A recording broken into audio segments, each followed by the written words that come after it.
오늘은 에카하르트 톨레의 지금 이 순간을 살아라에서 행복과 불행을 넘어선 평화에 대한 내용입니다. 일이 잘 풀려서 번창할 때가 있는가 하면 실패를 거듭하면서 시들고 붕괴될 때가 있습니다.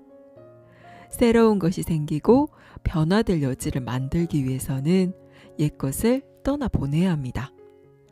그 시점에서 매달리고 저항하는 것은 생명의 흐름과 함께하기를 거부하는 것이며 그 결과 고통을 받게 됩니다.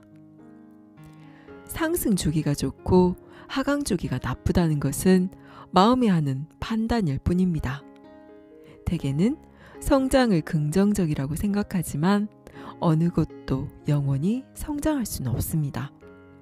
만일 계속해서 성장한다면 어떠한 종류의 성장이든 결국은 기형적이고 파괴적인 양상을 띠게 될 것입니다. 분해는 새로운 성장을 위해 필요한 것입니다. 이것은 저것 없이는 존재할 수 없습니다. 영적인 깨달음을 위해서는 반드시 하강 주기가 필요합니다. 실패를 하고 깊은 상실감이나 고통을 경험해야만 영적 차원으로 들어갈 수 있습니다. 성공이 공허하고 무의미해져서 실패로 변할 수도 있습니다. 실패는 모든 성공 안에 숨어 있으며 모든 실패 안에는 성공이 숨어 있습니다. 눈에 보이는 모습의 차원에서 이 세상을 바라보면 모든 사람이 언젠가는 실패하고 모든 성취는 결국 헛된 것이 됩니다. 모든 형상은 영원하지 않습니다. 그럼에도 당신은 세상을 적극적으로 즐기면서 새로운 형태와 환경을 만들고 창조할 수 있습니다. 하지만 거기에 동화되지는 마십시오. 당신의 자의식을 거기에서 구할 필요는 없습니다. 그런 것들은 당신의 생명이 아니라 삶의 상황에 불과합니다. 당신의 육체 에너지 또한 상승하고 하강하는 주기에 지배를 받습니다. 항상 최고점에 있을 수는 없습니다. 에너지가 높을 때가 있으면 낮을 때도 있습니다. 매우 적극적이고 창조적인 시기가 있는 반면 모든 것이 제자리 걸음인 것 같고 어디에서 무슨 일을 해도 아무 소득이 없을 때가 있습니다.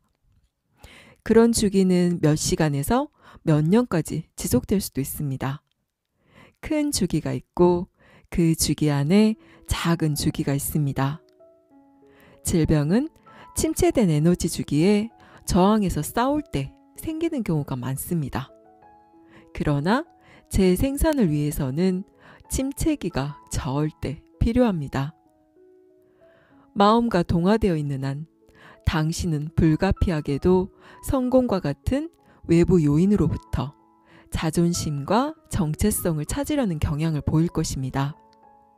그러면 침체기를 인정하고 있는 그대로를 허락하기가 어렵고 불가능해집니다.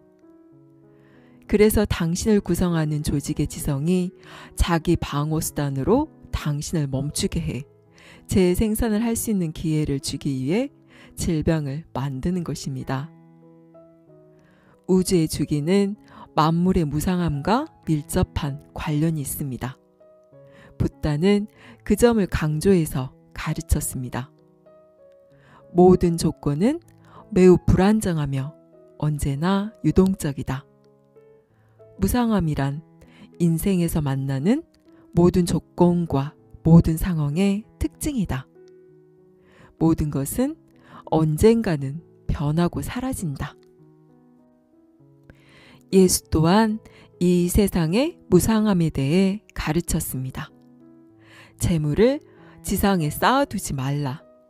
지상에서 재물은 좀먹거나 녹이 슬어 못쓰게 되며 도둑이 뚫고 들어와 훔쳐간다.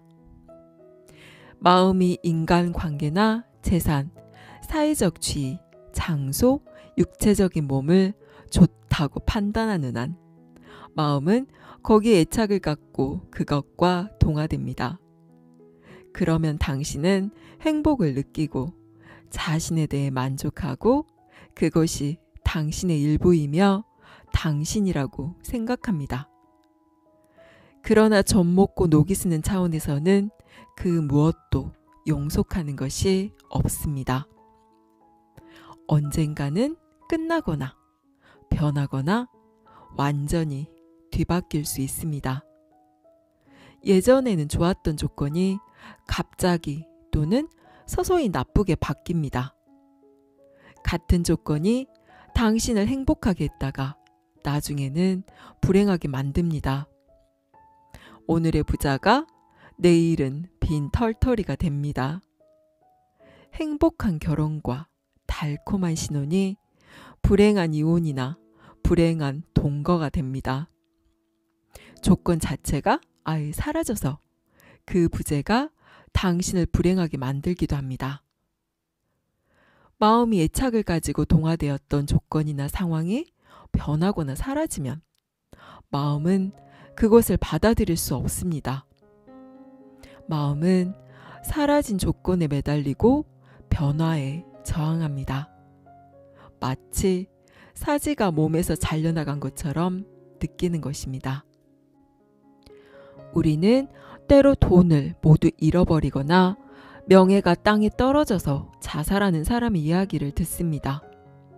이는 극단적인 경우이지만 나쁜 일이 일어날 때마다 크게 상심을 해서 병이 나는 사람들은 흔히 찾아볼 수 있습니다.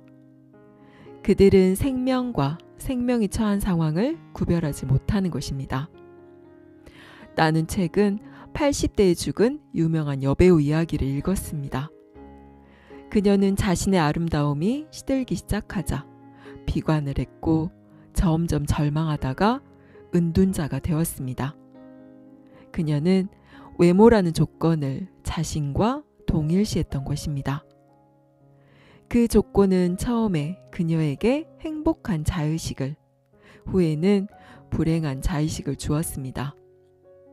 만일 그녀가 내면에 존재하는 무형의 영원한 삶과 연결될 수 있었다면 자신의 시들어가는 외모를 평화롭게 지켜보면서 받아들일 수 있었을 것입니다.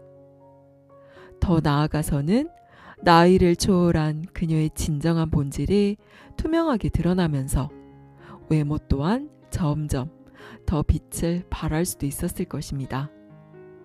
그녀의 아름다움은 영적인 아름다움으로 변화되었을 것입니다. 그러나 아무도 그녀에게 그런 일이 가능하다고 말해주지 않았습니다. 가장 본질적인 진리를 아는 사람은 그다지 많지 않습니다. 붓다는 우리의 행복조차 두카라고 가르쳤습니다. 두카란 팔리어로 고통이나 불만을 의미합니다. 행복과 불행을 양극으로 분리시키지 않은 것입니다. 행복과 불행은 사실 하나입니다. 단지 시간의 환상이 그 둘을 분리하는 것 뿐입니다. 이것은 부정적인 관점이 아닙니다. 사물의 본성을 알아차림으로써 남은 여생 동안엔 환상을 쫓지 말자는 것입니다. 당신이 더 이상 즐거워해서는 안 된다는 것도, 아름다운 사물이나 조건을 중요하게 여기지 말아야 한다는 것도 아닙니다. 하지만 그런 것들을 통해 정체성이나 영구성이나 만족을 추구한다면 그것은 결국 좌절과 고통만을 안겨줄 것입니다. 만일 사람들이 깨달음을 얻고 더 이상 사물을 통해 자신을 확인하지 않는다면 모든 광고 산업과 소비 사회는 한꺼번에 붕괴되어 버릴 것입니다. 물질적으로 행복을 추구할수록 행복은 점점 멀어져 갑니다. 그런 것들은 일시적이며 피상적으로밖에 당신을 만족시키지 못합니다. 그 진리를 깨닫기까지 당신은 많은 환멸을 경험해야 할지도 모릅니다. 사물과 조건은 당신에게 즐거움을 줄 수 있지만 고통 또한 안겨줍니다. 사물과 조건은 당신에게 즐거움을 줄 수 있지만 기쁨은 줄 수 없습니다. 사실 이 세상의 그 무엇도 당신에게 기쁨을 줄 수가 없습니다. 기쁨이란 아무런 원인 없이 내면에서 솟아나는 것입니다. 기쁨은 내적 평화의 정수로서 신의 평화라고 불려왔습니다. 기쁨이야말로 당신 본연의 상태이며 당신이 애써 수고하거나 고토한다고 해서 얻을 수 있는 것이 아닙니다. 무엇을 행하거나 소유하거나 획득한다고 해서 그것이 구원을 의미하는 것은 아닙니다. 많은 사람들이 이를 깨닫지 못하고 있습니다. 그런 것으로 구원이 이루어지는 것이 아님을 알고는 세상살이가 시들해졌다는 사람들이 적지 않습니다.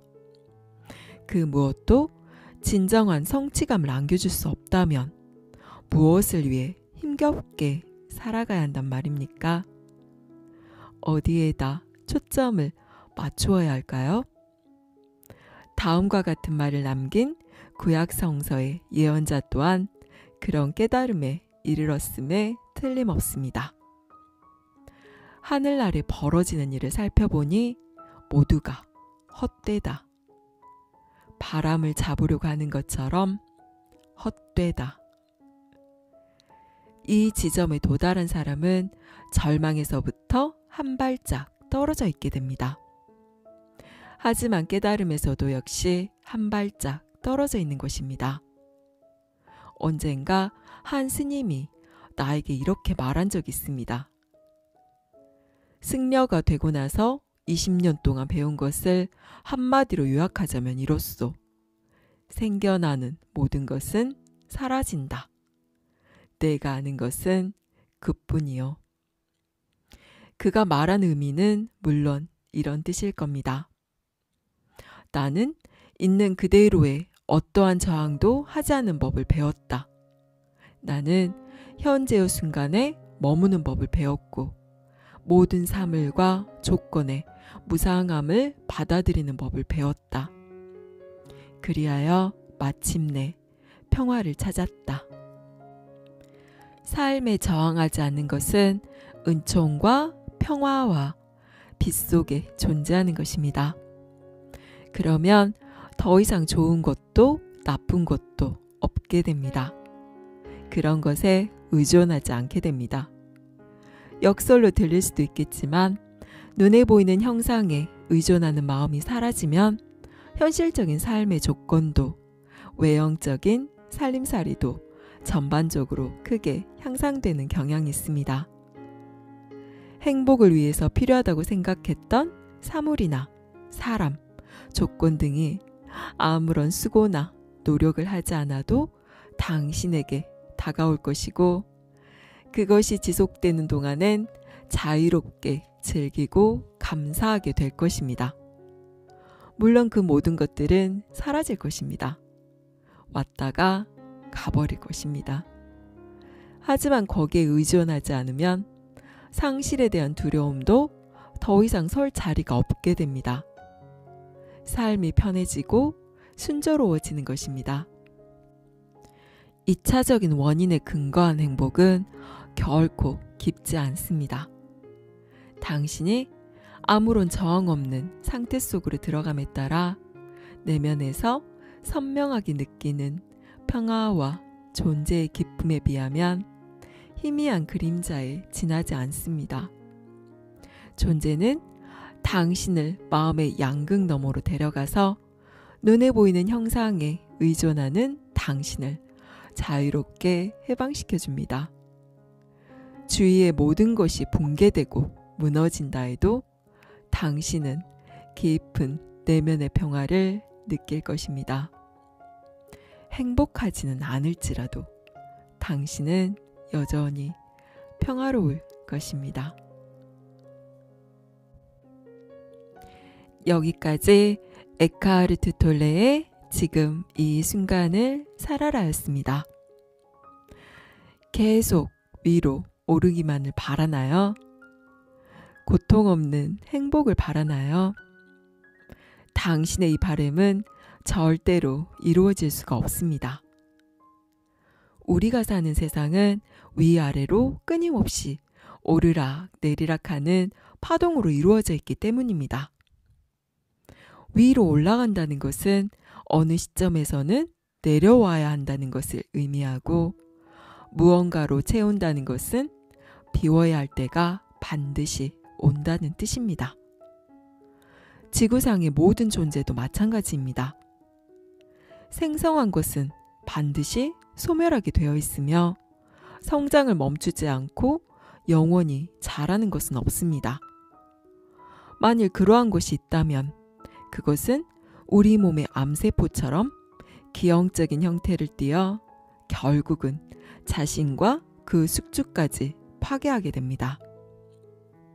생겨난 것은 모두 사라지게 되어 있고, 올라간 것은 반드시 내려오게 되어 있습니다.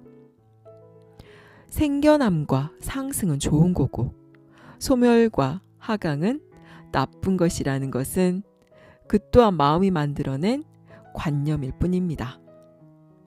자세히 한번 들여다볼까요? 태어남은 축하해야 할 일이고, 죽음은 슬퍼해야 한다는 것은 과연 진실일까요?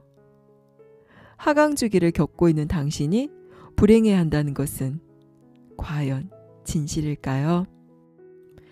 죽음에 대해서 아무것도 알지 못하는 우리가 죽음을 두려워하고 공포스러워하는 것은 몸의 소멸은 곧 에고의 종말이기 때문입니다. 에고는 몸과 자신을 동일시하기에 죽음에 끔찍히도 저항하고 두려워하는 것입니다. 우리 본질의 차원에서 보면 죽음은 하나 공포스럽거나 두려운 그 무언가가 아닙니다. 낡고 해진 옷을 벗듯이 그냥 물질적인 육신이 생명을 다해서 소멸하는 것일 뿐입니다. 거기에 어떤 비극과 슬픔이 있나요? 만일 당신이 슬픔을 느낀다면 자세히 들여다보세요. 전부 다 마음이 만들어낸 이야기일 것입니다. 성공과 실패도 마찬가지입니다. 장기적이고 큰 관점에서 보면 성공이 좋은 것이라고만 말할 수 없으며, 실패는 나쁘다고 말할 수가 없습니다. 잘 나가고 뜻하는 대로 다 이루어지는 상승 주기에서 신이 나는 것은 에고일 뿐입니다. 그것이 가져다주는 행복과 자만에 도취되어 한껏 부푼 에고는 그만큼 삶의 본질로부터 멀어지게 되어 있으며, 하강이 맞이하게 되는 순간에는 감당하기 힘든 고통과 절망에 부딪히게 됩니다. 결국은 자신이 올라간 만큼 내려오게 되어 있으며, 외부로부터 행복을 구한 만큼 그것의 소멸로 인한 고통을 겪게 됩니다. 태어남과 죽음, 상승과 하강은 너무나도 자연스럽고 당연한 일입니다.